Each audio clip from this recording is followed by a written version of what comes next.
bahwa selama Ustadz memberikan tausiah, mohon mikrofonnya dimatikan agar tidak ada suara tumpang tindih atau yang mengganggu sehingga kita bisa lebih khusyuk lagi, bisa lebih konsentrasi untuk mendengarkan tausiah dari Ustadz Abdul Somad, kecuali nanti jika diminta untuk ada interaksi secara langsung.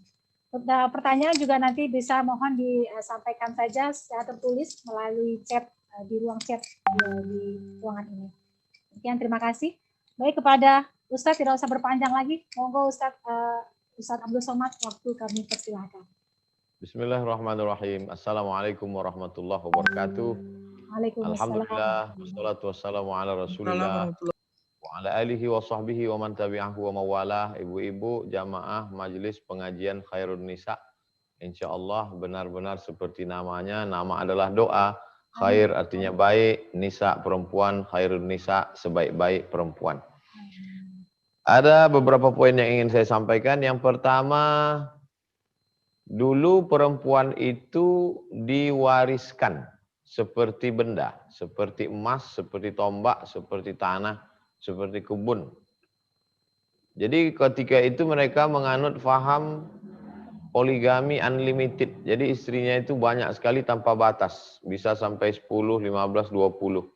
Jadi kalau seorang laki-laki menikah dengan istri pertama, lahir anak laki-laki, kemudian terus dia menikah, istri yang terakhir, maka ketika dia meninggal, istri yang terakhir ini akan diwarisi oleh anak pertama dari istri pertama. Begitu hukum jahiliyah masa itu. Jadi perempuan waktu itu, beribu maaf. Seperti kebun, seperti tanah, seperti uang, seperti emas, seperti perak yang diwariskan. Datang Nabi Muhammad SAW, maka dihapuskanlah hukum jahiliyah itu, maka perempuan tidak boleh diwariskan, justru perempuan mendapat harta warisan. Waktu itu perempuan tidak dapat harta warisan. Sebagai ibu, sebagai istri, sebagai anak perempuan, sebagai adik perempuan, sebagai kakak perempuan, tidak dapat harta warisan. Yang dapat harta warisan hanya laki-laki saja. Maka datang Nabi Muhammad SAW, dua yang dia lakukan. Menghapuskan tradisi jahiliyah, mengangkat harkat martabat perempuan, turunlah ayat. Walakum nisfu ma taraka azwajukum illam yakul lahunna walad, fa in kana lahunna waladun falakumur rubu' illam yakul lakum walad. Walahunna rubu' illam yakul lakum walad. Perempuan mendapat 1/4 harta warisan kalau suaminya meninggal tidak ada anak. Fa in kana lakum waladun falahunna tsumunu. Kalau ada anak maka perempuan mendapat 1/8. Istri dapat 1/4. Kalau hartanya 1 miliar 250 juta kalau tidak ada anak. Kalau ada anak, istri mendapat 125 juta, 1/8 sebagai istri. Sebagai anak perempuan, maka anak perempuan mendapat setengah bagian laki-laki. Laki-laki dapat 50, perempuan mendapat 25. Bukan diskriminatif. Karena laki-laki tanggung jawabnya besar. Menanggung mahar pernikahan, menanggung nafkah 5, makan, pakai, tempat tinggal, pendidikan, dan perhatian. Laki-laki punya tanggung jawab yang besar, maka diberi 50, perempuan 25. Dalam harta laki-laki ada harta perempuan, nafkah. Tapi dalam harta perempuan tidak ada harta laki-laki. Perempuan punya harta mutlak 100% milik dia. Laki-laki kalau dia punya harta, di sana ada jatah untuk istrinya, ada jatah untuk anaknya.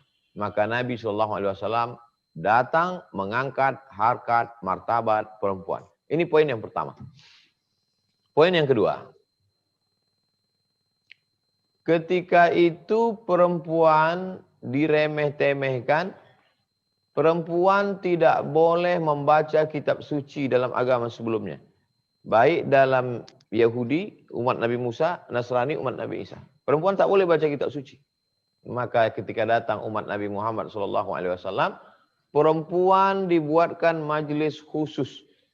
Wahai Rasulullah, kami malu bertanya kepada engkau, maaf, beribu maaf, tentang darah haid menstruasi. Bagaimana cara mencucinya, bagaimana cara membersihkannya. Maka mereka minta kepada Nabi supaya dibuatkan satu majelis khusus perempuan. Maka dibuatkanlah satu majelis khusus perempuan yang tidak dihadiri laki-laki. Karena mereka malu kalau ada laki-laki. Dan inilah yang terjadi hari ini. Majelis taklim perempuan yang dari zaman Nabi itu, sampailah ke Semarang hari ini majelis taklim Khairun Nisa. Yang tidak ada laki-laki. Laki-lakinya saya sendiri. Yang lain-lain perempuan. Oleh sebab itu, bahwa kalau di mana-mana itu ada majelis taklim paling ramai perempuan, itu bukan hanya zaman sekarang, dari sejak zaman Nabi SAW. Cuman celaka 12, ustadznya yang menyampaikan, jamaah sekalian, yang paling banyak di neraka perempuan. Memang betul yang paling banyak di neraka itu perempuan. Tapi dilanjutkan juga, yang paling banyak di neraka perempuan. Yang paling banyak di surga juga perempuan.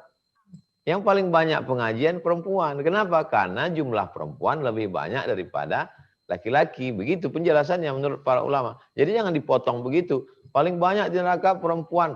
Udah jelas. Cuman karena jamaahnya manut, segan, sungkan, nggak enak hati, dibilang gitu ya diam aja. Tapi dalam hatinya, opo iyo, akeh, sing wedok, orang yang paling banyak pengajian perempuan kok.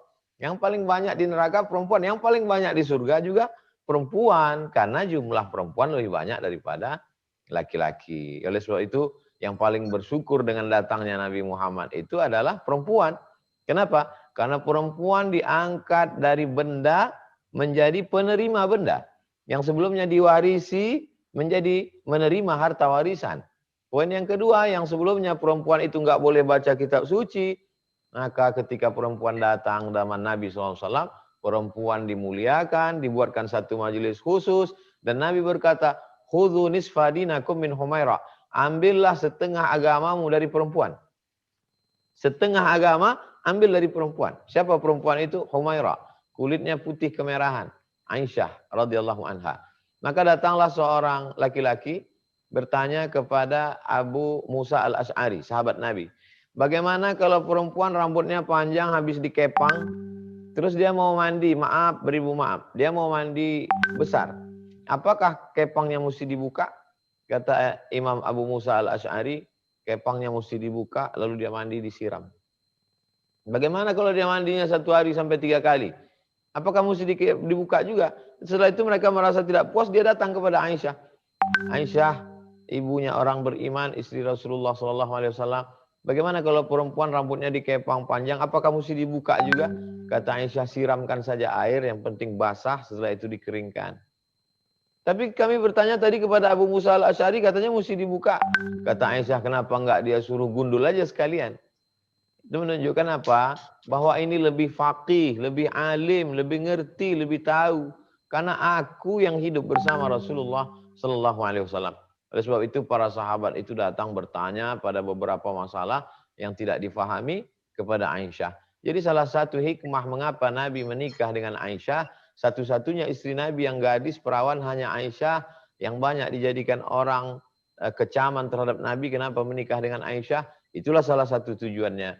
Karena Aisyah cerdas, Aisyah punya ingatan yang luar biasa, Aisyah perempuan paling banyak menghafal hadis-hadis Rasulullah, lebih 2000 hadis-hadis yang pernah keluar dari mulut Rasulullah diingat oleh Aisyah radhiyallahu anha, dan dia merupakan periwayat hadis, seorang perempuan yang tidak hanya kuat ingatannya, kuat fikirannya, tapi juga dia paham dan mengerti, dan dia mengajar banyaklah sahabat Nabi yang mengambil hadis dari Aisyah. Bagaimana cara Nabi mandi, bagaimana cara Nabi istinja, bagaimana cara Nabi berwudu, bagaimana cara Nabi tidur, itu tidak dilihat oleh sahabat. Yang melihat itu adalah Aisyah radhiyallahu anha. Maka sampai hari ini banyak tokoh-tokoh perempuan yang menjadi dosen, yang menjadi ustazah. Kami sendiri, saya ketika belajar di Maroko, di Darul Hadis, salah satu dosen kami namanya Dr. Faridah Zamru, perempuan. Mahasiswa di situ satu kelas 20 orang, perempuan hanya 3, yang 17 laki-laki. Beliau seorang dosen yang luar biasa, menguasai kitab, berijtihad S1, S2, S3. Dan beliau juga punya guru, yang gurunya adalah perempuan. Dr. Faridah Zamro punya guru namanya Syekh Rawandi. Syekh Rawandi punya guru namanya seorang perempuan namanya Aisyah binti Syati. Aisyah waktu itu perempuan tidak boleh populer, tidak boleh terkenal, tidak boleh menulis. Maka dia buat namanya binti Syati. Binti anak perempuan, Syati pantai. Anak perempuan yang terlahir di pantai yang begitu indah di Mesir. Dia buat nama samaran, karena kalau buat nama asli nanti takut dikecam, dibully. Maka dia buat binti Syati. Akhirnya dia menjadi seorang profesor, guru besar. Aisyah Abdurrahman menjadi dosen di Universitas Kairo di Mesir. Lalu kemudian diundang oleh Raja Maroko, Raja Hasan II untuk datang ke Maroko mengajar dan mengajar beliau, dan murid-murid beliaulah yang menjadi guru-guru kami. Jadi kedatangan Nabi Muhammad SAW mengangkat harkat martabat perempuan. Poin yang ketiga, ketika itu kalau lahir anak perempuan itu dikubur hidup-hidup karena malu punya anak perempuan. Idza busyira ahaduhum bil unsa, kalau mereka diberi kabar anak kamu perempuan, maka berubahlah wajahnya muswaddan, menjadi menghitam, wa huwa kazim, karena menahan amarah. Marah bercampur malu. Anak perempuan dikubur hidup-hidup. Makanya ada dalam ayat Al-Qur'an, wa idzal mau'udatu su'ilat bi ayyi dzambin qutilat. Nanti ketika anak perempuan itu di akhirat akan ditanya, hai anak perempuan, atas dosa apa kamu dikubur hidup? Hai anak perempuan yang meninggal waktu kecil belum berdosa, apa dosa kamu sehingga kamu dikubur hidup-hidup? Maka ketika Nabi SAW datang, anak perempuan dimuliakan. Man ala salasa banatin, siapa yang punya 3 anak perempuan, fa'adabahunna, dia didik dengan baik, wa zawwajahunna, dia nikahkan dengan baik, wa ahsana ilaihinna, dia buat baik sampai mati, falahul jannah, dia masuk surga. Hari ini orang merasa berkecil hati tidak bisa masuk surga karena tidak bisa haji. Wal hajjul mabrur laisa lahu jazaa illal jannah. Haji yang mabrur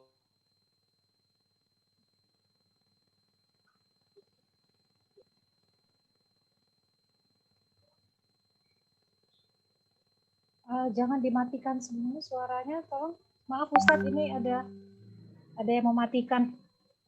mana ala salasa banatin, siapa yang membesarkan 3 anak perempuan, fa'adabahunna, dia didik dengan pendidikan yang baik, wa zawwajahunna, dia nikahkan dengan orang baik-baik, wa ahsana ilaihinna, dia buat baik sampai mati, falahul jannah, maka surgalah baginya. Coba lihat, dari yang sebelumnya diwarisi menjadi mewarisi, dari yang sebelumnya dikubur hidup-hidup dihinakan, lalu kemudian dijadikan sebagai tiket surga. Yang sebelumnya diinjak-injak di bawah tanah, sekarang perempuan dijadikan sebagai tiket masuk surga. Bapak-bapak yang mau masuk surga, didik 3 anak perempuannya, masukkan ke TK tahfiz, SD tahfiz, SMP tahfiz, SMA tahfiz, buat jilbabnya panjang, menutup aurat, falahul jannah, maka surgalah baginya. Poin yang keempat. Sampai berapa lama nih Pak Ustadz? Sampai saya bahannya habis. Poin yang keempat, bahwa perempuan itu dijadikan sebagai standar orang baik. Orang baik itu zaman dulu kalau dia kaya. Orang baik itu zaman dulu kalau dia darah biru keturunan Quraisy. Zaman dulu orang baik itu kalau dia punya kekuasaan. Zaman itu orang baik kalau dia berasal dari suku yang terhormat. Tapi ketika Nabi SAW, standar orang baik bukan suku, bukan darah, bukan harta, bukan kuasa. Standar orang baik, khairukum li ahli. Orang yang paling baik adalah orang yang baik kepada perempuan. Alhamdulillah Pak Ustadz, suami saya baik kepada perempuan, tapi perempuan di luar rumah, bukan itu maksudnya. Khairukum li ahli. Orang yang paling baik di antara kamu, kata Nabi, khairukum li ahli. Orang yang paling baik pada perempuan. Oleh sebab itu maka bapak-bapak di rumah adalah orang-orang paling baik di Semarang. Karena dia baik kepada khairun nisa. Seandainya mereka tidak bisa izinkan, maka tidak mungkin ibu-ibu bisa buat kajian pagi ini. Walaupun tidak keluar rumah, walaupun di dalam rumah, kalau mereka tidak izinkan, jangan tonton. Siapa nanti yang isi pengajian? Ustaz Abdul Somad. Jangan isi ikut kajian dia. Dialah yang sudah banyak menghabiskan paket-paket kamu, kata dia. Tapi karena bapak itu orangnya baik, mereka orang yang luar biasa, akhirnya ibu-ibu bisa pengajian. Bayangkan kalau bapak orangnya kejam, tidak boleh pakai jilbab, tidak boleh pakai hijab, dia mau ibu rambutnya dibuka, warnanya merah kuning kelabu, kemudian tidak suka pakai penutup aurat. Hari ini ibu-ibu, Masya Allah, siapa yang orang paling baik di Semarang adalah bapak-bapak dari ibu-ibu komunitas Khairun Nisa. Poin yang kelima sekarang. Poin yang kelima adalah perempuan yang pertama kali masuk ke dalam surga itu adalah perempuan.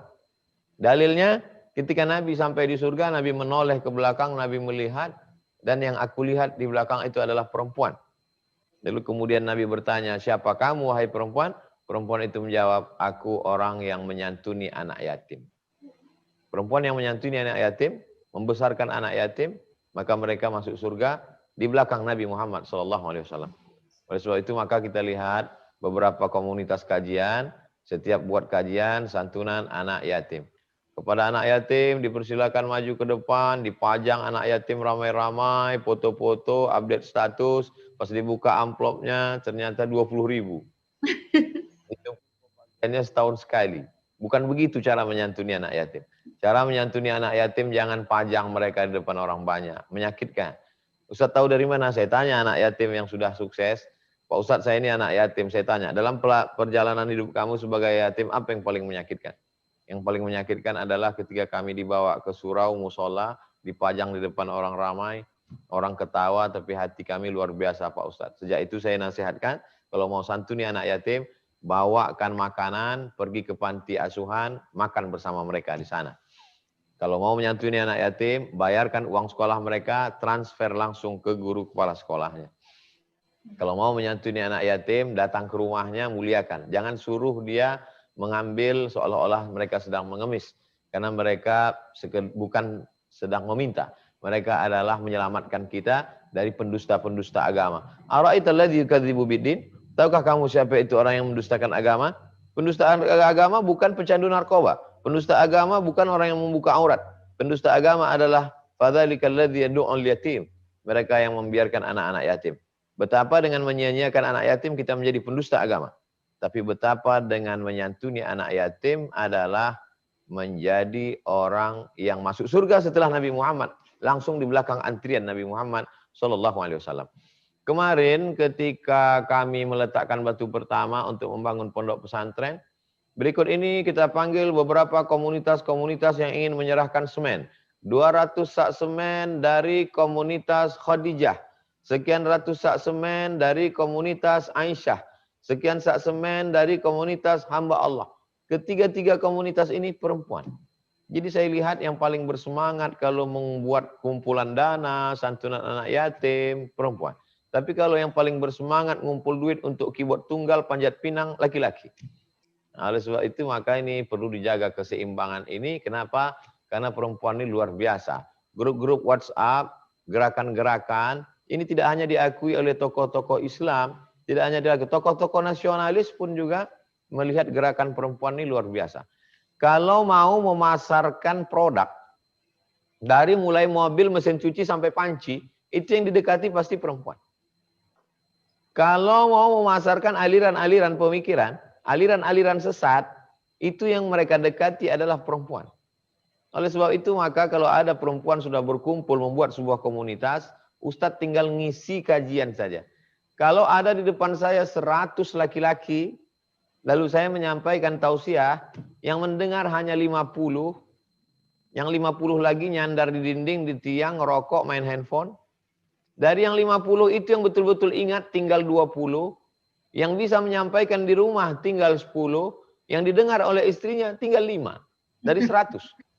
Tapi kalau saya sampaikan kepada 100 perempuan, sampai di rumah dia ceritakan ke suaminya menjadi 200, dia sampaikan ke anaknya menjadi 300, dia sampaikan ke mantunya menjadi 400, dia sampaikan ke cucunya menjadi 450, karena sebagian belum punya anak. Artinya apa? Perempuan amat sangat berpengaruh, baik dalam aspek agama maupun bisnis. Bisnis online sekarang, siapa yang paling laku produknya? Perempuan. Kemarin kita dengan Mas Ipo Santosa, bisnismen muslim kita, judul kajiannya tentang wanita karir, bisnis perempuan. Apa yang terjadi? Saya kemarin menemukan sesuatu yang baru, ternyata ada sebuah komunitas, sekelompok laki-laki yang ternyata kena PHK, dirumahkan, karena COVID tidak ada kerja, akhirnya istrinya bisnis, rajin, dan banyak dapat uang, terbantu kebutuhan keluarga, akhirnya muncul komunitas laki-laki kurang perhatian. Padahal sebenarnya belanja dia terbantu dengan itu. Maka kemarin saya sampaikan ke Mas Ipo supaya tolong buatkan kajian bukan untuk mereka perempuan ini. Ini mereka ini perempuan ini sudah luar biasa. Mereka pakai hijab, membantu keperluan keluarga. Justru dibuatkan kajian khusus untuk laki-laki yang merasa tersaingi dengan perempuan ini. Laki-laki yang down secara psikologis. Down karena kerjanya berkurang, down karena pendapatannya turun, down karena COVID, down karena sering ditinggal oleh perempuan ini karena mereka sekarang bisnis online-nya lancar, luar biasa. Jadi dalam persaingan laki-laki dan perempuan dalam kehidupan, Allah Ta'ala menyebut perempuan beberapa kali. Man amila salihan, siapa yang berbuat kebaikan. Min zakarin, dari laki-laki, au unsa, perempuan. Wa huwa mu'minun, dengan syarat dia beriman. Falanuhyiyannahu hayatan thayyibah. Kami akan berikan dia kehidupan yang baik. Al-mu'minun, laki-laki yang beriman. Wal mu'minat, perempuan yang beriman. Ba'duhum awliya'u ba'd. Mereka saling tolong menolong. Oleh sebab itu, maka perempuan diangkat harkat martabatnya dengan kedatangan Nabi Muhammad SAW. Poin yang kelima. Bagaimana Nabi menjaga supaya laki-laki itu tidak matanya jelalatan, tidak selingkuh, maaf, beribu maaf. Mungkin kata-kata saya, kita tahu orang Semarang, Jawa Tengah, Jawa secara umum lembut. Ditambah lagi Jawa Tengah lebih lembut. Tiba-tiba yang bicara ini orang Sumatera. Mohon maaf, di Sumatera ini suaranya melengking karena di sini banyak gunung, angin kencang. Jadi suara mesti keras. Jangan, mudah-mudahan Ibu tidak terkaget, tidak terkejut. Jadi poin yang kelima adalah bahwa perempuan itu kenapa bisa tenang, suaminya tidak jelalatan, suaminya tidak akan selingkuh, suaminya tidak akan berzina, itu karena Nabi Muhammad SAW. Nabi mengajarkan supaya laki-laki menundukkan pandangan. Nabi mengajarkan bahwa azaniyatu, laki-laki pezina, perempuan pezina, fajlidu kulla wahidin minhuma mi'ata jaldah. Cambuk 100 kali. Kalau dia sudah menikah berzina juga, farjumuhumal battah, lempar batu sampai mati. Karena kepastian hukum yang ketat itu, maka laki-laki menjadi terpelihara kehormatan dirinya, perempuan menjadi tenang. Akhirnya muncullah hotel syariah. Saya ceramah di Surabaya, saya ceramah di Yogyakarta. Datanglah seorang ibu-ibu, Ustadz Somad, tolong kami perkenalkan, inilah ibu pemilik hotel. Ternyata pemilik hotel syariah perempuan. Kenapa ibu buat hotel syariah? Ternyata untuk menjaga laki-laki. Sehingga kalau perempuan keluar kota, istrinya nelpon, Mas di mana? Saya sedang berada di hotel syariah, hatinya tenang. Karena dengan suaminya di hotel syariah, masuk pasti akan dicek mana surat nikah, ini perempuan siapa. Oh, dengan di hotel syariah, orang tidak akan mungkin masuk dalam tidak pakai jilbab. Ustadz Somad ditempatkan di hotel syariah. Bayangkan kalau Ustadz Somad di hotel konvensional. Pakai peci, pakai koko, pakai sorban, masuk ke lift. Di dalam lift berapa perempuan yang masuk, yang kainnya belum selesai dijahit, sudah diambil. Ini dipakai di hotel konvensional. Tapi begitu di hotel syariah, menjadi tenang. Maka perempuan-perempuan yang perhatian terhadap dunia pakaian, dia membuat jahit, tailor, penjahit syariah, busana syariah, hotel syariah. Untuk menjaga apa? Menjaga laki-laki. Ini saling perempuan ini ba'duhum awliya'u ba'd. Sesama perempuan ini mereka saling tolong-menolong. Bagaimana kalau supaya suami kamu tidak macam-macam, dibuatkan hotel syariah, pakaiannya syariah, komunitas hijaber syariah, perempuan hijrah syariah, businesswoman syariah.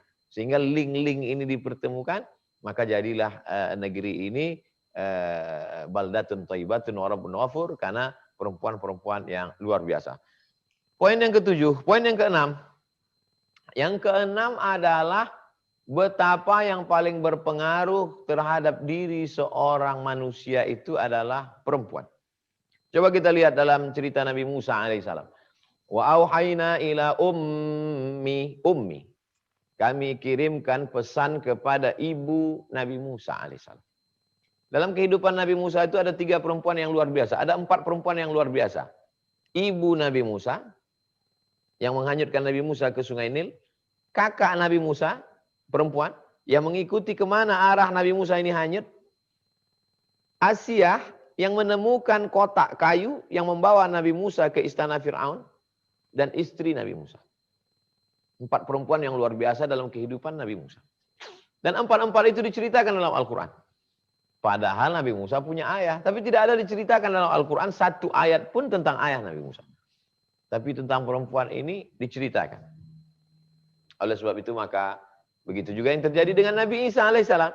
Isa ibnu Maryam. Isa anak perempuan. Bukan anak laki-laki. Karena dia tidak berayah.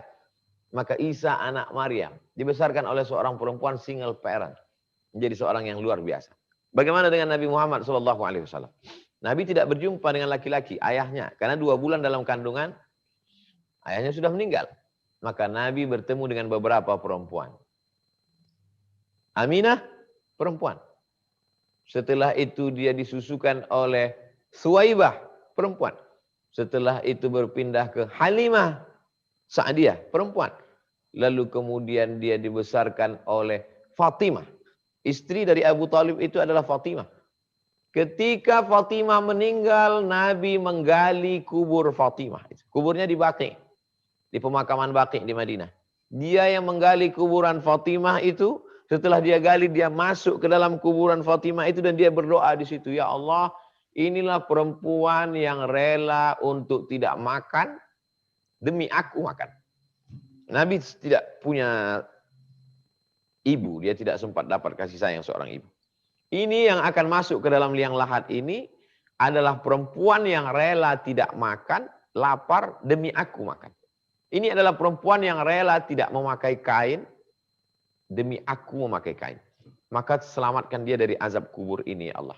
Begitulah sayangnya Nabi kepada perempuan. Lalu kemudian ketika dia kedinginan turun dari Jabal Nur yang menyelimuti dia, Allah memanggil dia dengan 2 panggilan. Ya ayyuhal muddathir, wahai orang yang berselimut. Ya ayyuhal muzammil, wahai orang yang berselimut. Maka yang menyelimuti dia juga adalah seorang perempuan bernama Khadijah yang memberikan kekuatan fisik dan kekuatan mental. Khadijah lah yang membawa Nabi SAW kepada Waraqah bin Naufal. Waraqah banyak membaca kitab-kitab masa lalu. Apa sebenarnya yang ditemukan suamiku di dalam gua Hira memeluk dia erat-erat itu? Sebetulnya siapa makhluk itu wahai Waraqah? Waraqah berkata itu adalah Jibril alaihissalam yang dulu pernah datang kepada Ibrahim, pernah datang kepada Musa, pernah datang kepada Isa, dan dia sekarang datang kepada Muhammad SAW. Demi Allah wahai Khadijah, seandainya umurku panjang, saat orang ini dikeluarkan dari kampung halamannya, karena begitu ku baca dalam kitab suciku, dia akan terusir, akulah orang pertama yang akan menolong dia. Maka kekuatan mental datang dari Waraqah, tapi yang menghubungkan, melingkan Waraqah itu adalah Khadijah, perempuan yang luar biasa. Lalu kemudian Nabi melahirkan anak-anak perempuan juga. Zainab, Ummu Kalsum, Fatimah. 4 anak Nabi perempuan. Perempuan-perempuan yang luar biasa. Dari anak perempuan inilah lahir cucu cicit keturunan. Hari ini kita melihat ada Habib-Habib. Para habaib ini adalah keturunan Nabi dari pihak perempuan. Mereka adalah keturunan nasab mereka. Al-Haddad, As-Saggab, bin Syihab, Al-Jifri, Al-Idrus. Marga-marga para habaib ini, kalau diurut-urut ke atas, mereka adalah keturunan dari Ali Zainal Abidin, keturunan Ali Zainal Abidin, anak dari Sayyidina Al-Husain, Husain anak Fatimah, Fatimah anak Muhammad SAW, dari darah perempuan. Oleh sebab itu, perempuan dijaga, dimuliakan kehormatannya oleh Islam, maka berterima kasih kepada Nabi dengan memperbanyak sholawat. Dan yang mempengaruhi laki-laki itu paling banyak adalah perempuan.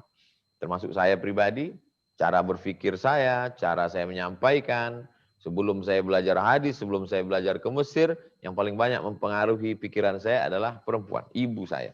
Makanya beberapa kali jamaah datang, mereka ingin bertemu dengan, saya ingin bertemu bagaimana orang yang mendidik Ustadz.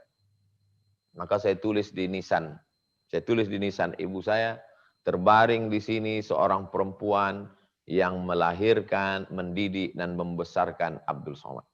Saya ingin supaya semua orang yang berziarah tahu menghormati ibunya, menghormati perempuan, menyayangi perempuan, karena kita tidak apa-apa, bukan siapa-siapa, kalau bukan karena perempuan. Kita berhutang budi terhadap perempuan. Bupati, wali kota, gubernur, presiden, menteri, dilahirkan oleh perempuan. Para nabi-nabi, para wali-wali Allah dilahirkan oleh perempuan. Yang terakhir, yang ketujuh, Nabi SAW memuliakan perempuan luar biasa. Suatu ketika Nabi membentang sorbannya. Sorban itu biasanya letaknya di kepala, ditutupkan seperti kerudung, atau diletakkan di tengkuk. Tapi kali itu dibentangkan Nabi di atas tanah. Nabi bentangkan di atas tanah, tak lama setelah itu datang perempuan. Duduk perempuan itu di atas sorban Nabi. Perempuan itu bernama Syaima. Lalu sahabat heran, siapa perempuan ini? Ternyata Syaima adalah saudara Nabi satu susuan. Sama-sama menyusu kepada Halimah As-Sa'diyah. Nabi tak punya saudara kandung, tak ada saudara laki-laki, tak ada saudara perempuan. Tapi Nabi punya saudara susuan. Begitulah Nabi memuliakan saudara perempuannya.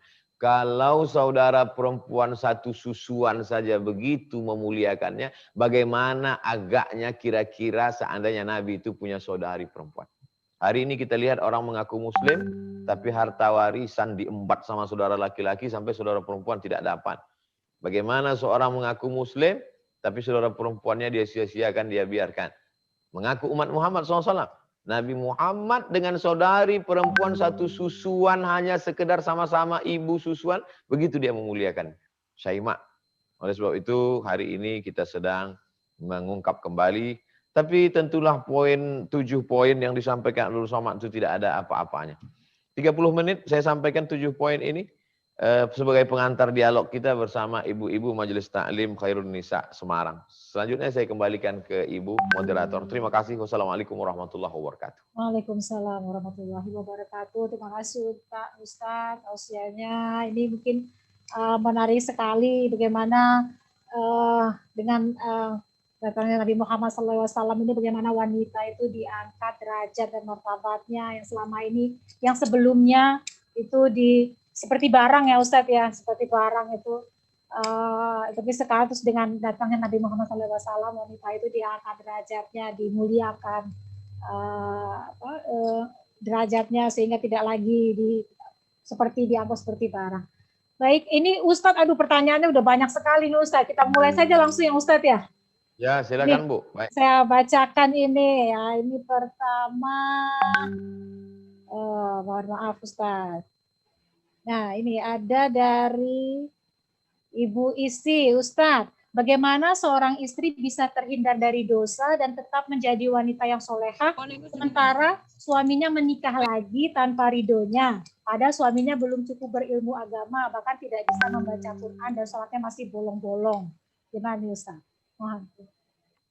Berat nih pertanyaannya. Biasanya pertanyaan pertama agak ringan-ringan. Ini langsung yang berat. Langsung berat ya Ustadz. Masya Allah. Jadi di Indonesia itu ada namanya kompilasi hukum Islam Indonesia untuk melindungi perempuan. Karena kalau negara tidak campur tangan dalam masalah ini, laki-laki ini seenak otaknya saja nikah, di mana dia hinggap, di situ dia nikah. Di mana bumi dipijak, di situ dia kawin lagi. Nah, oleh sebab itu maka diikatlah laki-laki ini dengan kompilasi hukum Islam Indonesia. Tidak ada bapak KUA satupun yang berani menikahkan laki-laki tanpa ada izin dari istri pertama. Yang itu dengan surat perjanjian yang disahkan oleh pengadilan, hakim. Hakim akan bertanya kepada ibu, apakah surat ini ibu tanda tangani dalam keadaan kesadaran penuh? Iya, ibu betul. Jadi setelah itu barulah dia bisa menikah. Mungkin waktu menandatangani itu dia mikirnya daripada berzina, mungkin dugaan saya. Sementara ini suami tidak adil, tidak amanah, bolong-bolong, sholatnya tidak lurus. Tapi bicara sunnah bukan main. Ini poligami ini sunnah loh, Mak. Kalau mama mau cepat masuk surga, segera tanda tangani. Seolah-olah sunnah hanya itu saja. Oke lah, toh sudah terjadi. Ibu urus urusan ibu saja. Ibu urus urusan ibu, ibadah ibu. Ibu menemani bapak ini kan cuma sementara malaikat maut datang. Paling 20-30 tahun. Syukur-syukur kalau umurnya panjang. Walaupun ibu mungkin tidak mau dia umur panjang. Meninggal. Setelah itu kehidupan yang lebih kekal abadi itu kan, kalau ada orang meninggal tahun 1000, sekarang sudah 2020, berarti di alam kubur itu sudah 1020 tahun. Jangan rusak yang 1000 tahun hanya karena yang 20 tahun bersama ini. Ini yang sangat penting. Memang kehidupannya singkat. Karena kemudian hati marah, dongkol, lalu pergi ke dukun, disantet, dibuat pemanis, diambil kukunya, rambutnya, lalu dibakar, dimasukkan ke kopi, biar supaya dia patuh seperti lembu cucu hidung. Aduh, ini ibu urus urusan ibu aja. Ibu rajin sholat duha, zikir, baca Quran, tunaikan kewajiban, didik anak dengan baik. Maka insya Allah hati menjadi tenang, banyak berzikir, banyak bersolawat. Doakan bapak supaya dia adil, supaya dia amanah. Bagaimana jahatnya Fir'aun. Tapi apa doa Asiyah? Rabbi benili indaka baitan fil jannah. bangunkan untukku rumah di dalam surga, wa najjini min fir'auna wa amalihi, selamatkan aku dari Fir'aun dan perbuatannya, wa najjini minal qaumiz zalimin, selamatkan aku dari orang yang zalim. Apa balasan Allah kepada Asiyah? Asiyah disebutkan doanya dalam Al-Quran, Asiyah masuk ke dalam surga, dan Fir'aun tenggelam di Laut Merah, masuk neraka jahanam. Ya, saya bukan mengumpamakan Bapak seperti Fir'aun, enggak. Saya sekedar perumpamaan bahwa andai sekejam Fir'aun sekalipun, ibu tetap jaga kehormatan diri, jaga kemuliaan. Memang berat. Ustaz enak aja ngomong gitu. Ustaz dengar nggak cerita bagaimana seorang perempuan bersandar di pohon pisang ketika suaminya berkata, aku mau nikah lagi. Perempuan itu berkata, iya. Begitu selesai dia lihat pohon pisang itu jadi kering kerontang. Saking kan. Betul, paham saya. Tidak ada laki-laki yang bisa merasakan itu. Karena laki-laki tidak bisa merasakan apa yang ibu rasakan, sulitnya, sakitnya. Tapi disitulah pahala terbesar. Disitulah sabar. Ada sabar karena angin puting beliung, sabar karena erupsi gunung meletus, sabar karena tsunami. Tapi kalau ibu sabar, ibu tahan. Kalau saya nggak sabar juga gimana Pak Ustadz? Ibu punya hak. Ada yang disebut dengan namanya hak khulu'. Khulu' itu adalah ibu menuntut di pengadilan. Tapi ini amat sangat tidak dianjurkan. Tapi kalau sampai tidak, sudah tidak tahan lagi. Sholat nggak khusyuk, baca Quran nggak bisa, stres, depresi, pokoknya mau ngamuk. Toh ibu mandiri, punya kerja, bisa makan. Maka terakhir mentok-mentoknya khulu'. Khulu' itu adalah gugatan di pengadilan. Tapi na'udzubillah, saya tidak inginkan itu. Tapi saya mau menjelaskan bahwa agama Islam tidak memaksa ibu. Ibu punya dua pilihan. Kalau sabar, tahankan. Kalau tidak sabar, maka ada alternatif. Tapi saya tetap mengatakan, uruslah urusan ibu sebagai seorang perempuan muslimah, tetap istiqomah beribadah, doakan Bapak, toh dia sudah terjadi, maka pilihan ada di tangan kita masing-masing. Demikian Ibu. Wallahu a'lam bishawab. Baik, terima kasih Ustaz. Pertanyaan yang kedua, langsung saja. Tadi dikatakan bahwa yang pertama masuk surga di belakang Rasulullah adalah perempuan yang menyantuni anak yatim. Bagaimana bila perempuan tersebut prioritas membantu saudaranya yang sangat kurang mampu dan sakit sehingga tidak mampu mencari nafkah? As-sadaqatu 'alal fuqara sadaqah. Kalau ibu sedekah pada fakir miskin, itu nilainya cuma satu, sedekah. Tapi kalau sedekah kepada kerabat saudara dekat, nilainya dua. Sedekatun wasilah. Ada nilai sedekah, ada nilai silaturahim. Jadi kalau ibu punya saudara, sepupu, kerabat, janda, dia punya anak. Ibu kasih dia bantuan, itu nilainya dua. Terhitung sedekah, terhitung menyambung silaturahim. Cuman kadang orang biasanya nggak mau sedekah sama saudara. Orang maunya sedekah sama orang lain. Kenapa gitu? Karena kalau sedekah sama saudara, itu biasanya masa ngasih segini. Kok setitik amat iki, kok ora akeh, kan pada saudaranya. Enak gitu ya Ustaz. Nah, tapi kalau sedekah sama orang lain itu harum semerbak namanya. Tapi kalau sedekah sama saudara, seperti menyiram air ke pasir, hilang begitu saja. Nah, jadi kalau ibu berbagi kepada saudara, itu juga bernilai sebagai sedekah. Nah, jadi tetap skala prioritas, saudara tetap kita tolong, tetangga tetap kita bantu, anak yatim juga mendapatkan pahalanya, dan yang bernilai di hadapan Allah tentu kadar keikhlasan. Yang tahu ikhlas itu hanya kita dengan Allah. Sampai malaikat pun tidak tahu tentang keikhlasan. Demikian Ibu. Wallahu a'lam. Kalau untuk yang memberikan sedekah juga lebih prioritas kita kepada memberikan sedekah makanan setiap Jumat kepada marbot di masjid atau pada asisten rumah tangga yang bekerja dengan kita, itu juga kalau kita lebih prioritas kepada mereka itu juga gimana Ustaz? Ya, lebih baik seperti itu atau bagaimana Ustaz? Dibagi dua. Ringnya dibagi dua. Ring satu, ring dua. Yang ring satu, wal jari zil qurba. Jari dekat dengan kita, kurba dan ada hubungan darah. Yang ring dua, jaril junubi. Jari dekat, junubi hanya sekedar dekat, tapi tak ada hubungan kerabat. Jadi kalau ibu mau kasih, yang dekat dan hubungan kerabat. Setelah itu dekat tidak ada hubungan kerabat. Yang setelah itu dekat tapi non-muslim. Sedekah kepada non-muslim ada juga. Makanya hewan kurban dibagi kepada non-muslim. Dalilnya adalah Asma ketika dia minta izin kepada Nabi memberikan sedekah kepada ibunya yang non-muslim. Jadi kalau begitu ada 3 ring. Saudara sesama beriman, kerabat dekat, tetangga, kerabat dekat, beriman tapi kurang. Yang ketiga adalah sebangsa setanah air. Jadi kita tidak memusuhi. Demikian ring-ringnya itu. Wallahu a'lam. Jadi lebih baik dan lebih banyak nilainya kalau pada yang lebih dekat, pada kerabat dekat gitu ya, Cep. Ada hubungan darah, kerabat dekat, dan dekat secara tempat tinggal. Siapa sebenarnya tetangga kita itu? 40 rumah ke depan, 40 rumah ke belakang, 40 ke kanan, 40 ke kiri. Dulu begitu. Kalau sekarang karena tinggalnya di apartemen, kondominium, 40 ke atas, 40 ke bawah. Jadi ibu-ibu komunitas Khairun Nisa Semarang bisa buat sedekah 40. Maksud sedekah 40, ring 40 rumah keliling. Itu dulu kita selamatkan.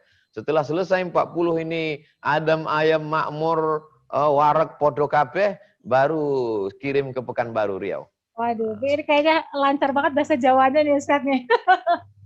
Titik-titik iso. Oh, bisa. Oke, baik. Selanjutnya Ustaz, manusia hidup berpasang-pasangan dan itu merupakan takdir dan ridho dari Allah.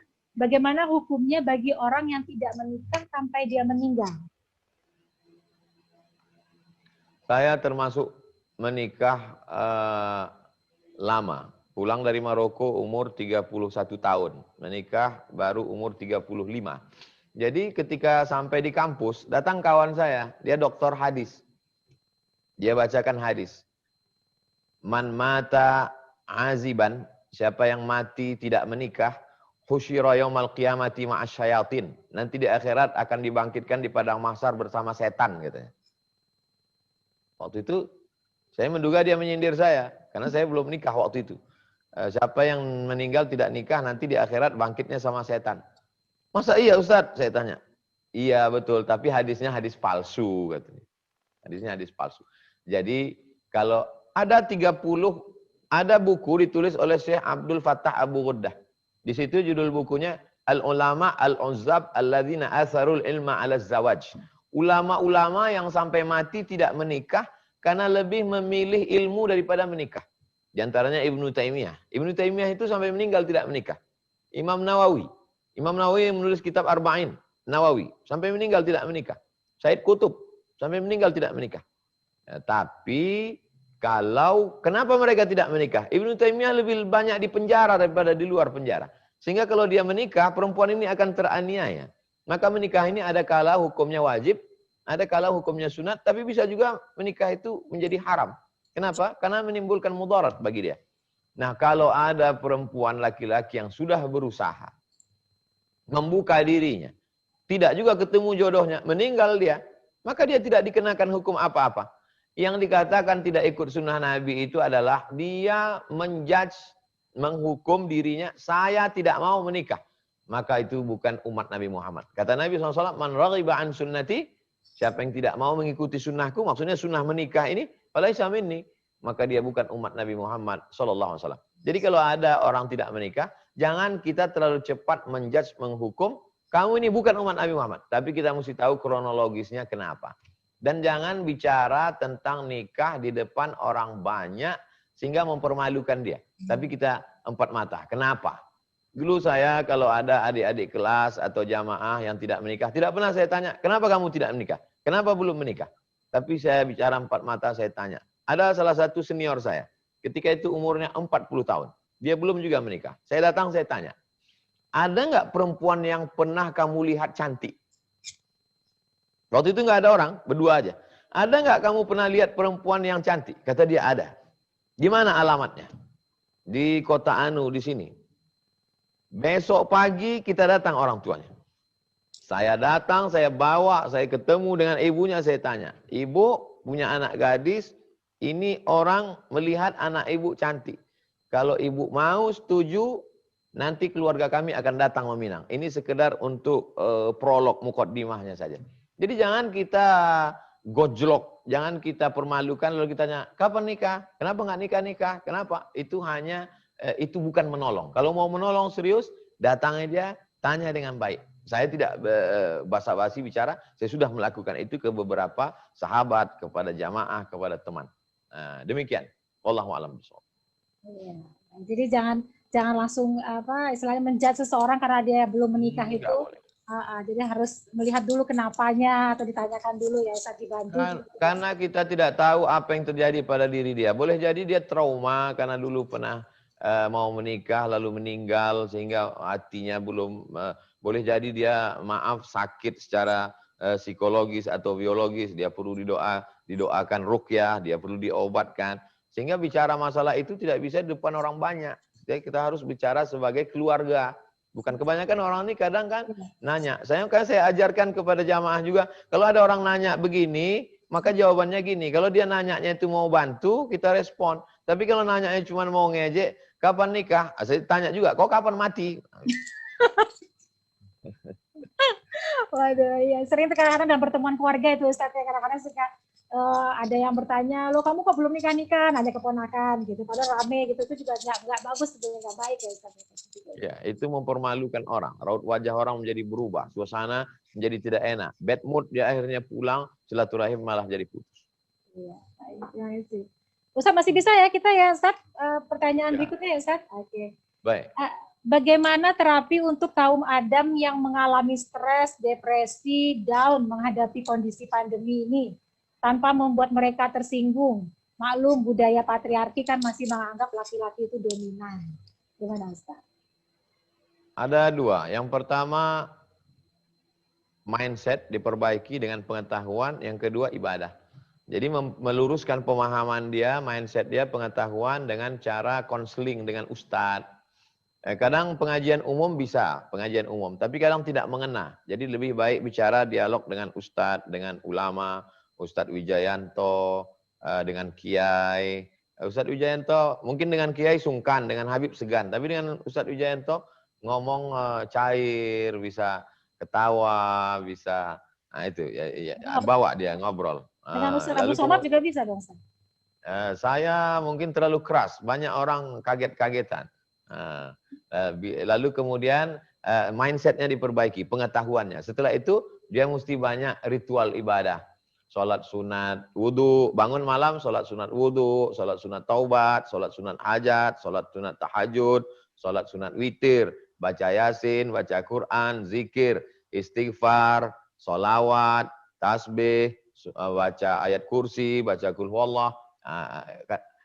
Cawannya disiapkan. Cawan itu mangkoknya, bejananya disiapkan, yaitu hati kita dengan zikir-zikir tadi. Nanti airnya akan turun sendiri. Turun itu ketenangan. Allah akan menurunkan ketenangan. Bagaimana airnya mau turun kalau cawannya tidak ada? Maka menyiapkannya. Janji Allah, "Falyabudu rabb hadzal bait", banyak-banyak beribadah, banyak-banyak selawat, banyak-banyak zikir, banyak-banyak baca Quran. At'amahum min ju'. Kalau kau lapar secara materi kurang, Allah akan kenyangkan kamu. Wa amanahum min khauf, dan Allah akan hilangkan rasa takut kamu. Ini yang terjadi sekarang. Takut, cemas, ngeri, galau, iman turun, imun down, COVID naik, akhirnya hilang penciuman, rasa sakit.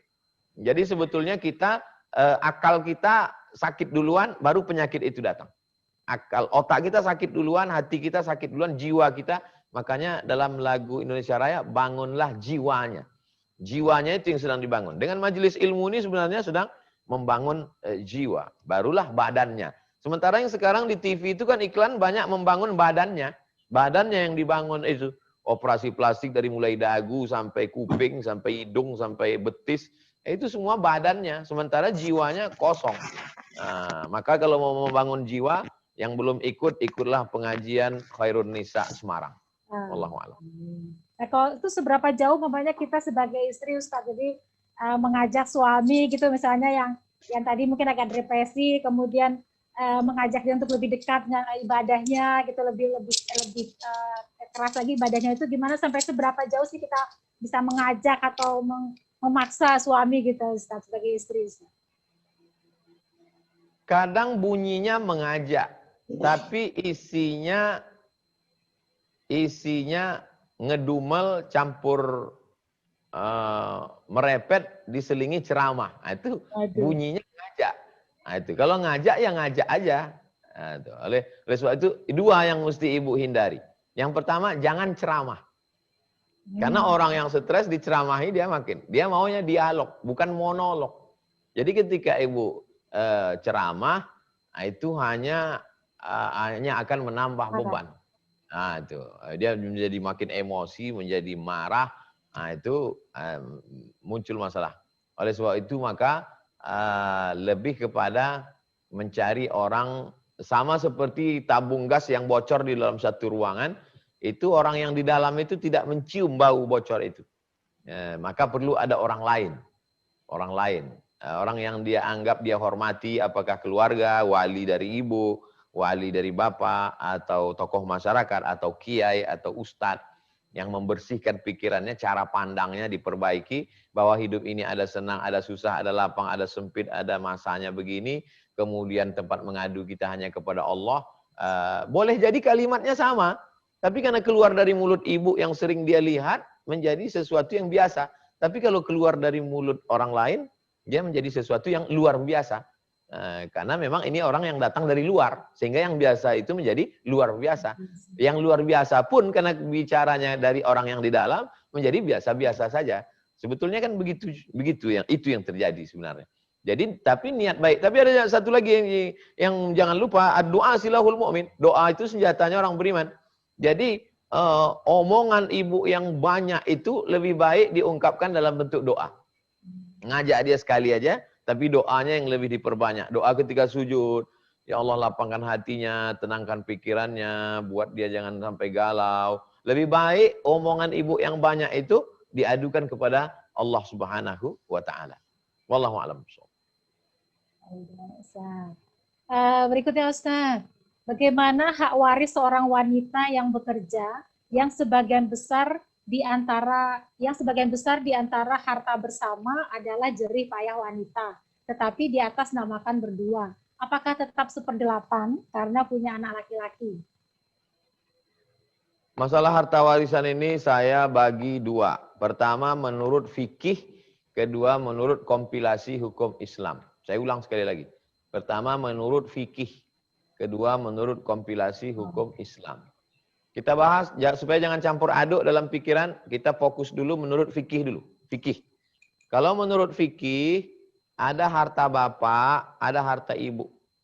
Tidak ada harta berdua. Harta bapak, harta ibu.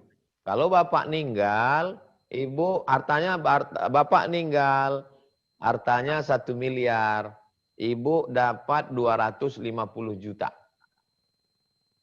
Kalau ada anak, ibu dapat 125 juta, 1/8. Itu fikih.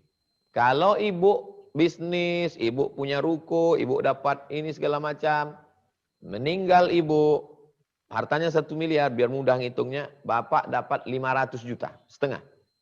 Kalau ada anak, bapak jadi dapat 250 juta. Ini secara fikih. Mudah, simple. Nah sekarang, secara kompilasi hukum Islam.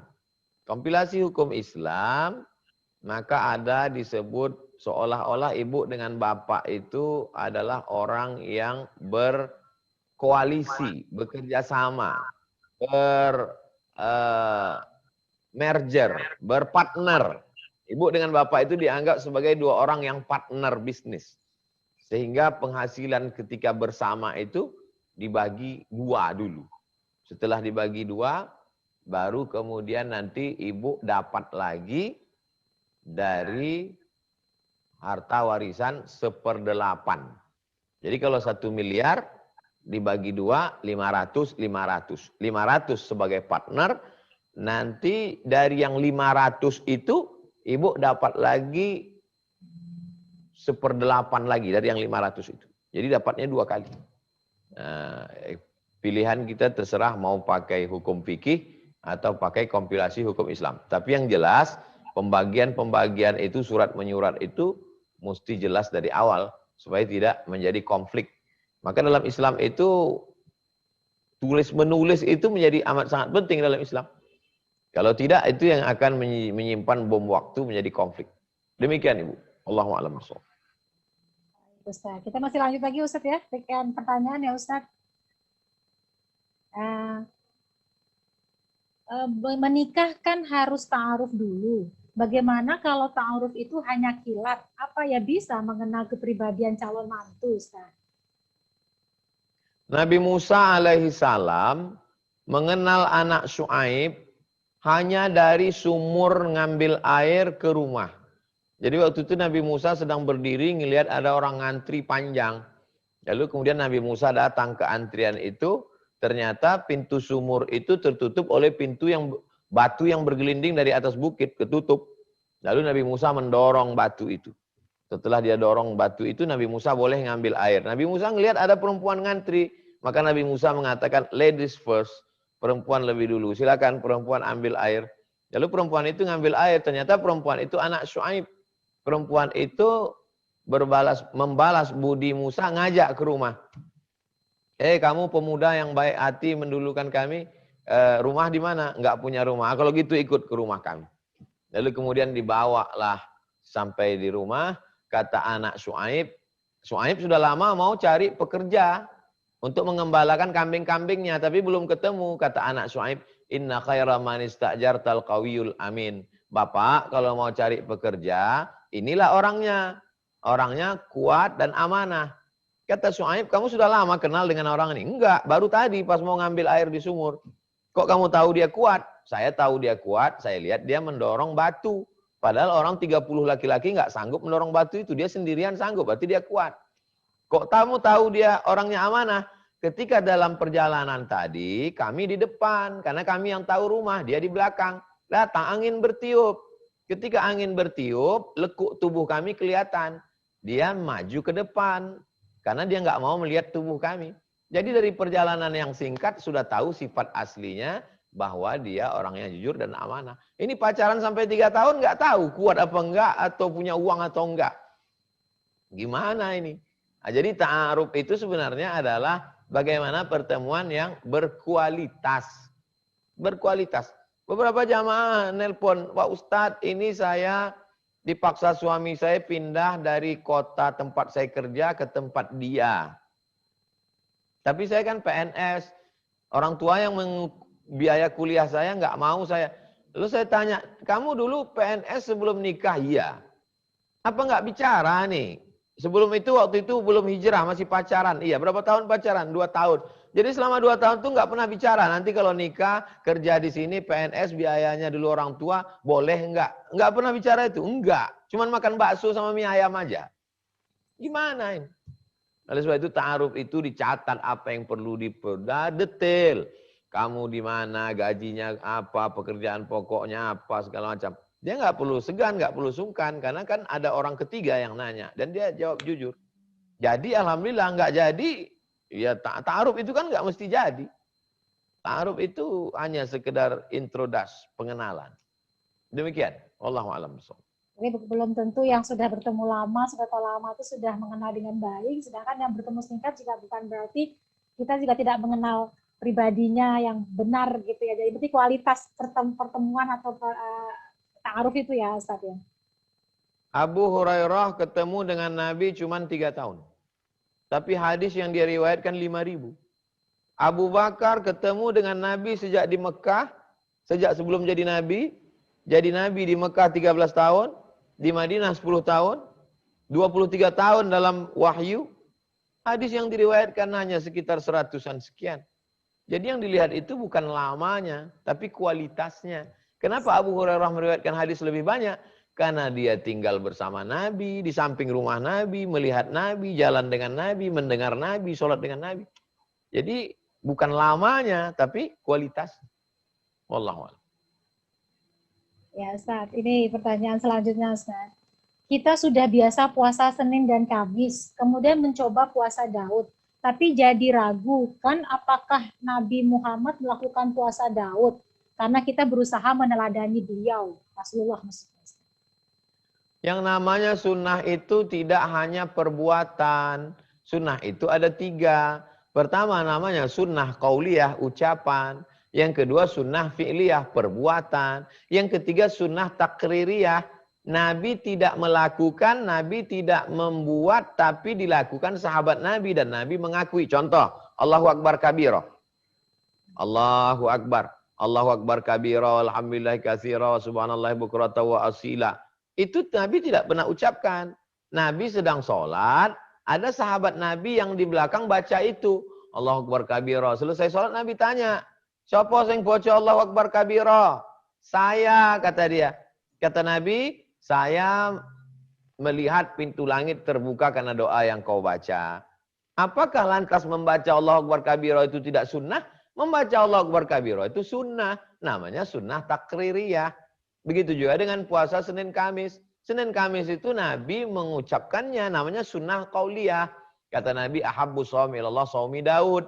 Puasa yang paling disukai, dicintai Allah itu namanya puasa Daud. Yasumu yauman, puasa sehari, berbuka sehari.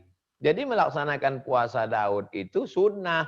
Karena sunnah ada 3. Sunnah qauliyah ucapan, statement. Sunnah fi'liyah perbuatan. Sunnah takririyah. 3-3-nya sunnah podo apik kabeh. Jadi nggak masalah ya Ustaz ya, puasa Daud. Ada satu lagi namanya puasa dahar. Puasa dahar itu, dahar bukan makan. Dahar itu artinya puasa sepanjang masa. Jadi kalau puasa sepanjang masa itu, puasa terus. Ada ulama namanya Imam Badruddin Al-Hasani. Selama 1 tahun dia makannya cuma 2 hari. Idul Fitri, Idul Adha. Idul Fitri, Idul Adha dengan hari tasyrik. Selain itu dia puasa. Aisyah ketika Nabi masih hidup, dia tetap ada puasa, ada makan. Tapi setelah Nabi meninggal, Aisyah itu setelah Nabi meninggal puasa tiap hari sampai meninggal. Makannya cuma malam aja. Nah, ini bagus untuk ibu-ibu yang diet. Jadi bukan puasa itu harus ada selang-seling gitu Ustaz, puasa enggak, sehari enggak puasa itu. Kalau mau puasa paling dikit 3 hari, Ayamul Bait 13, 14, 15. Kalau sanggup lebih banyak Idul Fitri, Idul Adha, Ayamut Tasyrik 11, 12, 13. Lainnya puasa terus. Silakan pilih. Oke, ini ada pertanyaan lagi Ustaz. Suami saya sudah wafat, ada warisan uang dari hasil jual sawah orang tuanya. Apakah sebagai istri saya dapat hak saya? Sawahnya dijual laku 1 miliar. Ibu dapat, ada anak apa enggak? Ada anak, ibu dapat 125 juta. Yang 875 dibagi kepada ahli waris yang lain. Kalau hidup ibu, emak atau ayahnya dapat. Kalau ada anak laki-laki, ada anak perempuan, saudara kandung enggak dapat karena ada anak laki-laki perempuan. Kalau enggak ada anak laki-laki, anak perempuan berapa orang? Kalau 1 dapat setengah. Kalau ada anak perempuan, saudara kandung dapat. Enggak ada anak, saudara kandung dapat. Laki-laki 2 kali bagian perempuan. Intinya istri dapat 1/8 kalau ada anak. Kalau enggak ada anak dapat 1/4. Demikian. Ini tadi maksudnya mungkin sawah dari orang tuanya Ustaz. Jadi suaminya sudah meninggal, terus orang tuanya masih hidup, tapi terus ada sawah, hasil jual sawah orang tuanya. Kemudian suaminya ini kan sudah wafat, tapi kan dapat diwariskan dari orang tuanya itu. Nah itu mungkin maksudnya istrinya itu dapat nggak? Seorang suami punya harta. Hartanya dari warisan, dari gaji, dari uang tunjangan, dari bonus, dari apapun itu. Selama itu milik dia, milik si suami, milik suami, dari manapun datangnya, selama itu milik suami, maka ketika suami meninggal, istrinya dapat 1/8. Kalau ada anak. Kalau nggak ada anak, dapat 1/4. Oke. Nah ini satu lagi nih kayaknya nih Ustadz nih. Nah ini tadi Ustadz kan juga sempat menyinggung soal ibunda Ustadz. Nah mohon tips ini katanya, gimana ibunda Ustadz itu ketika mendidik Ustadz itu gimana sih sampai Ustadz ini menjadi soleh dan berilmu seperti ini sekarang ini, seperti saat ini Ustadz. Gimana itu dulu mungkin ibunda Ustadz? Dulu katanya waktu masih dalam kandungan saya ini sering sakit-sakitan. Makanya setelah sekarang nggak sakit-sakit lagi karena sakitnya dulu udah habis waktu dalam kandungan.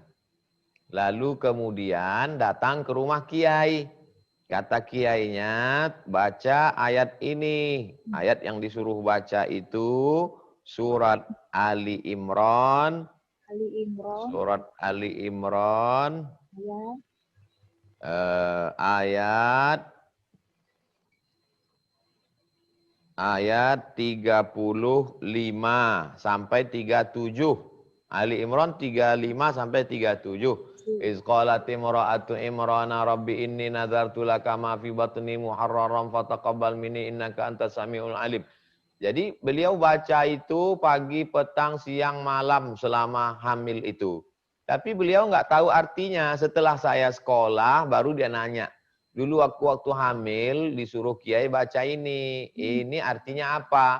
Saya jelaskan, ayat ini cerita tentang Imron. Imron punya istri namanya Hannah. Hannah ini hamil. Hannah ini lama nggak punya anak, ingin punya anak. Lalu dia berdoa, ya Allah, kalau aku punya anak nanti, aku ingin anaknya terpelihara dari setan. Akhirnya dia mengandung, nama anaknya itu Maryam. Maryam punya anak lagi, namanya Isa. Itu dalam satu surat namanya surat Ali Imran, keluarga Imran. Nah, jadi intinya ibu-ibu yang sedang hamil mesti lebih banyak baca ayat-ayat daripada drama Korea. Lebih banyak dengar Kori, MP3, ceramah daripada K-pop. Nah, ini ketika hamil. Setelah anaknya lahir disusukan. Saya tidak pakai susu kaleng. Saya air susu ibu. Jadi ikatan emosional dengan ibu amat sangat dekat. Otaknya kuat, badannya sehat, imunnya kokoh, ikatan emosional dengan ibu dekat dengan air susu ibu 2 tahun. Lalu kemudian saya tidak ada saudara perempuan. Kami laki-laki, saya anak pertama laki-laki, adik juga laki-laki. Jadi kami diajari semua, karena prinsipnya nanti kalian ini akan merantau jauh. Oleh sebab itu maka diajari masak, diajari bagaimana melipat kain, kalau ngelipat baju gini, nyetrika. Dia selalu berpikir bahwa nanti kamu pergi jauh. Dia tidak berpikir kamu sampai tua di rumah, enggak. Nanti kamu pergi jauh. Nanti ini anduk tidak boleh di atas kasur, harus dijemur, harus kering. Ini sarung bantal mesti diganti. Dia selalu berpikir kami jauh. Dan ternyata betul, kami memang jauh. Pergi ke Mesir, pergi ke Maroko, pergi ke Sudan, pergi ke Malaysia, pergi ke Brunei. Nah, jadi memang dia, walaupun kami cuma berdua, tapi dia selalu berpikir nanti kau pergi jauh. Maka diajar dari segala sesuatu. Kemudian nggak boleh bawa mainan ke rumah kalau ketemu di jalan. Jadi kalau ketemu di jalan, mobil-mobilan kecil senang bawa ke rumah, itu tadi dapat dari mana? Di jalan. Pergi antarkan ke tempat temu tadi. Nanti mobil ini di akhirat jadi besar, kamu pikul tuh di akhirat. Dia nggak ada cerita hadisnya, qala Rasulullah SAW. Dia nggak ceramah, tapi ngasih kita pengetahuan begitu. Lalu kemudian kalau pulang bawa. Biasa di kampung kita main-main dapat sarang burung, bawa burung pulang. Enggak boleh. Ini burung ini ada induknya. Sekarang induknya sedang nyari-nyari ini. Gimana kalau kamu pulang ke rumah tiba-tiba emak nggak ada? Gimana rasanya? Sedih. Begitu juga burung ini sekarang sedang pergi antarkan lagi pulang. Nah, jadi kita diajarkan kasih sayang walaupun kepada hewan. Maka saya sekarang kalau ngelihat ibu-ibu membelikan anaknya mainan, anak kelinci dibanting-banting, emaknya malah ketawa. Anak saya sudah bisa membanting kelinci. Kami dulu nggak boleh mainkan kucing, umang-umang, apa itu nggak boleh menyiksa binatang. Lalu kemudian, tapi yang paling penting dari segalanya adalah doa. Suatu ketika saya pergi ke Medan di hotel, katanya temanku mau datang ketemu.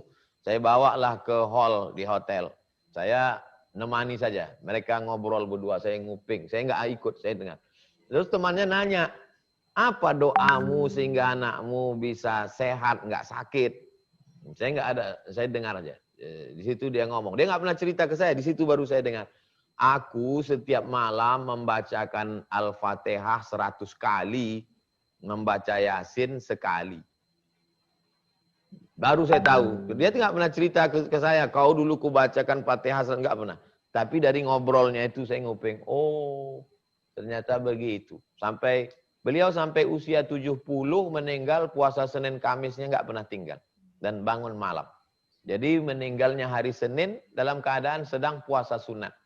Malam itu dia bangun, seperti biasa dia tahajud, habis tahajud dia witir, habis itu dia zikir baca Quran, menjelang azan subuh, saya waktu itu sedang di Madura. Jadi saya tanya yang teman beliau di rumah, apa yang beliau lakukan malam itu? Dia sholat tahajud seperti biasa, witir, baca Quran, doa, habis itu dia nonton YouTube. Yang dia tonton siapa? Ceramah kamu. Dia tonton ceramah saya, dia senyum, dia ketawa, habis itu dia tutup, habis itu dia ke kamar mandi, kepalanya sakit, habis itu dibawa ke rumah sakit, dia pun meninggal. Habis makan sahur hari Senin, tanggal 11 Jumadil Akhir, 18 Maret 2019, dalam keadaan puasa sunat. Mohon ibu-ibu doakan ibu saya dan ibu kita semua, mudah-mudahan dilapangkan kuburnya, diberikan Allah surga Jannatul Firdaus, anak-anak ibu-ibu soleh dan solihah. Demikian, Wallahu a'lam.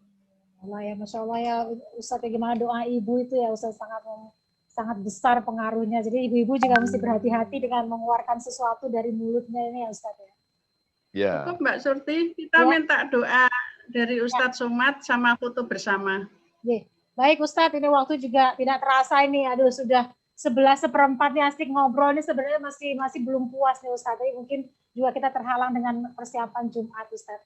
Jadi sebelum ditutup doa, mungkin Ustadz ada kata penutup Ustadz sebagai penutup kajian kita meneladani keluarga Rasulullah ini Ustadz, sedikit sebelum doa. Kalau ibu baik, anak-anaknya baik. Kalau ibu kurang baik, anaknya tidak baik. Kalau ibu hantu, anaknya tuyul. Ibu khairun nisa. Kalau mau Indonesia ini baik, ibu-ibunya mesti khairun nisa.